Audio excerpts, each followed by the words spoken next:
军机接连坠毁，乌克兰亲俄市长惨遭斩首，是巧合还是另有所谋？普京总统将如何应对当下局势？敬请关注本期节目。俄罗斯最近可谓是噩耗不断，本国军机接连坠毁，乌克兰亲俄市长也惨遭斩首。这些事到底是巧合，还是真的有其他势力在从中作梗？考验普京总统的时候到了，就看他能不能找到答案，解决俄罗斯目前所面临的难题。据环球网8月18日报道，俄罗斯空军一架米格29战斗机在南部地区失事坠毁，飞行员当场牺牲。值得注意的是，这已经是近1个月以来俄罗斯第5次飞机失事了。就在前一天，俄罗斯航空制造集团证实，一架试验机在飞行训练时坠毁，3名机组成员全部遇难。其中，飞行员库伊莫夫是俄罗斯的王牌飞行员，曾荣获俄罗斯英雄称号。失事的飞机是俄最新研制的伊尔112V 运输机，这对俄罗斯空军来说是一个严重的打击。7月31日，俄罗斯空军一架苏35战机在鄂霍次克海坠毁，飞行员弹射逃生。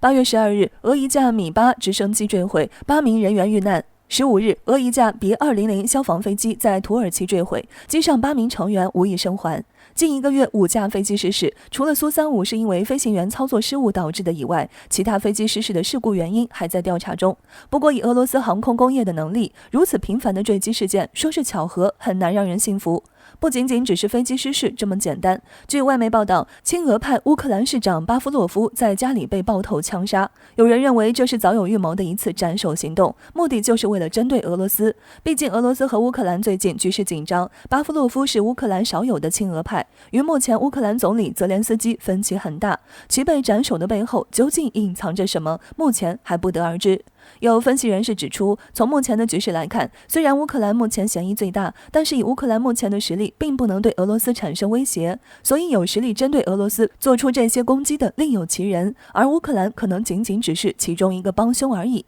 幕后之人究竟是谁？相信大家都能猜得到。毕竟这个世界上有能力威胁对抗俄罗斯的国家屈指可数，而中俄关系又处在历史最佳阶段，排除中国之后，答案就呼之欲出了。相信普京总统心里也很清楚，只是碍于没有证据，不好直接挑明而已。不过俄罗斯也不是吃素的，相信被对方这么严重的挑衅之后，俄罗斯联邦安全局很可能已经在行动中了。且看普京总统在临这乱局的考验时如何出招吧。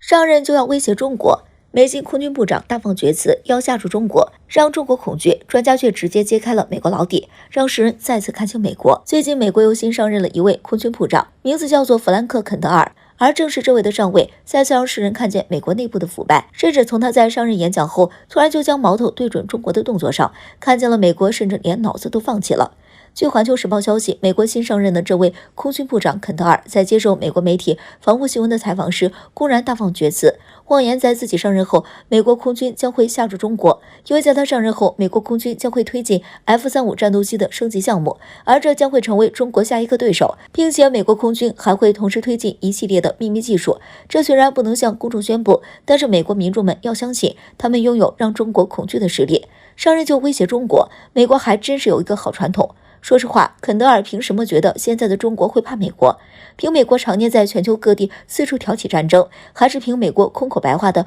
把美国捧上防疫第一的位置？又或者其所言的 F-35以及所谓的 B-21隐形轰炸机等一系列所谓的秘密技术？且不说其他，就从技术上说，中国也不会怕美国的。要知道，隐形战机的技术中国有，G20已经服役多年，隐形轰炸机技术中国也有，虽然尚未面世，轰20确确实实是存在的。果然，就像国人说的，还真是无知之辈。值得一提的是，在肯德尔说完这番话，就被咱们的专家给揭了老底。军事专家张雪峰对这件事直接明言：中国从来不是被吓大的，也不可能被美国吓倒。当年美国对中国核讹诈，以为能吓住中国，结果却促使了中国更加强大。肯德尔的话其实更多的是故弄玄虚，就是为了能够更好的从国会上捞钱，也确实如此。不说当年了，之前美国制裁中国半导体行业，直接让中国相关企业岌岌可危。可结果呢？中国没有一点服输，反而在困境中不断奋斗，短短几年就让中国半导体行业发出强烈的光彩，追上了大部队。如今美国以为单靠一些所谓的高端技术就能吓住中国，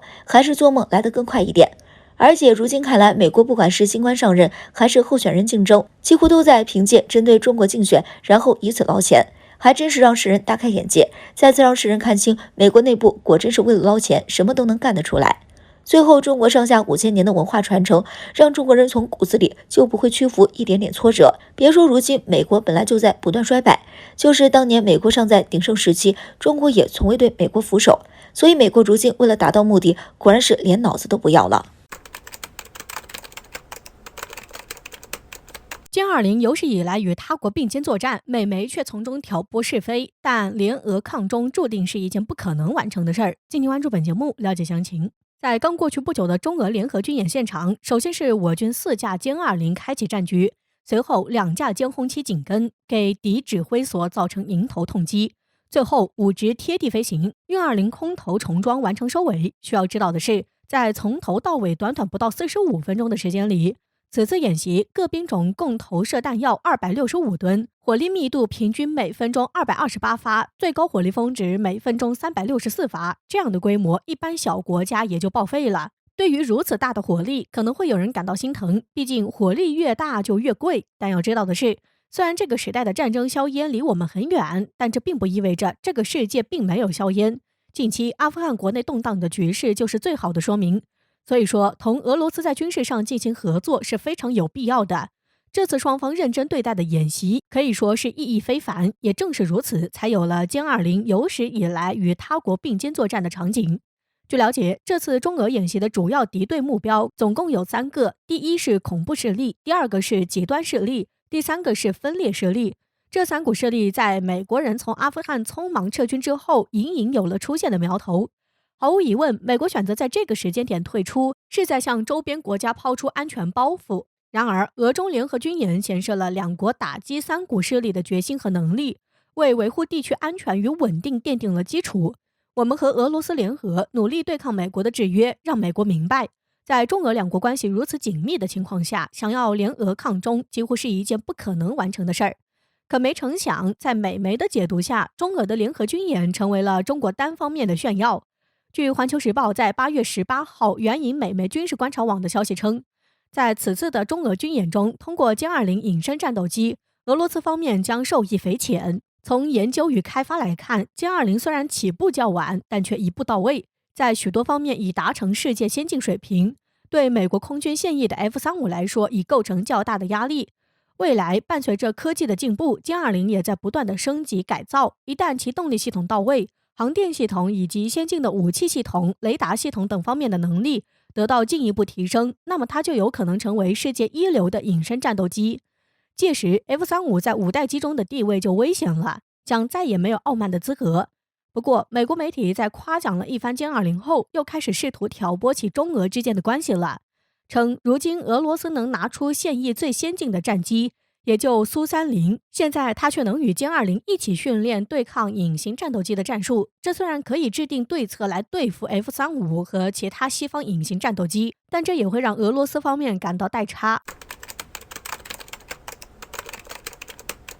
莫迪独立日讲话聚焦中国，妄图与中国脱钩后，印媒最新民调发现，莫迪支持率已跌至24%。敬请关注本节目，了解详情。据环球时报的消息称，在日前举行的印度独立日上，莫迪发表了长达88分钟的演讲。在此次演讲中，莫迪大放厥词，称印度在未来几年内将战胜2大挑战，其一是恐怖主义，其二是扩张主义。毫无疑问，莫迪所说的第一个挑战必然来自阿富汗，而第2个则是中国。同时，为了做好战胜这2大挑战的准备，莫迪决定在军事领域提高自力更生的能力，在经济领域则是提出了一项全国建设计划，总费用高达100万亿卢比，以刺激经济从疫情中复苏。但是，一些印度的经济专家们对此提出批评，认为尽管振兴印度这一前提没有错，但其中有些做法是不明智的。就比方说，在制造业上脱离中国，一旦印度在医药原料、电子零件等领域同中国市场脱钩，那印度将会有100万人因此受到波及而失业。所以说，虽然莫迪雄心壮志，但现实往往都很残酷。当工业体系不够完善时，想要与中国断绝经济上的联系，那只有死路一条。当前其实没有比领土争端更令中印之间加剧矛盾的事了。在争议地区，中印双方不断加强防卫，甚至在南海，印度也在进行海军力量比拼，参加各种军事演习。但稍微懂点军事常识的印度人心里都十分的清楚，在军事力量方面，印度和中国的差距越来越大。此外，就算印度制造业与中国脱钩，那中国的制造业也会不断地向前发展。良好的防控能力使中国的消费市场和制造市场持续高速稳定发展。但反观印度，疫情依然严峻不说，产业转型还非常的缓慢，部分行业可以说是严重依赖中国市场。在这样的一种情况下，印度不但无法与中国经贸割裂，还得主动拉近中印经济共同发展。只能说莫迪虽然想要给中国点颜色看看，却心有余而力不足。另外值得一提的是，可能是听惯了莫迪的忽悠，印度民众们当前产生了逆反心理。根据印度媒体最新民调显示，莫迪的支持率在近日的调查中从去年的 66% 下降到了 24%。说正经的，如果莫迪希望带领印度走得更远的话，就不要再跟上美国进行所谓的地缘政治了。如今所有印度人都能清楚地看到，在莫迪的带领下，印度并没有变得更好。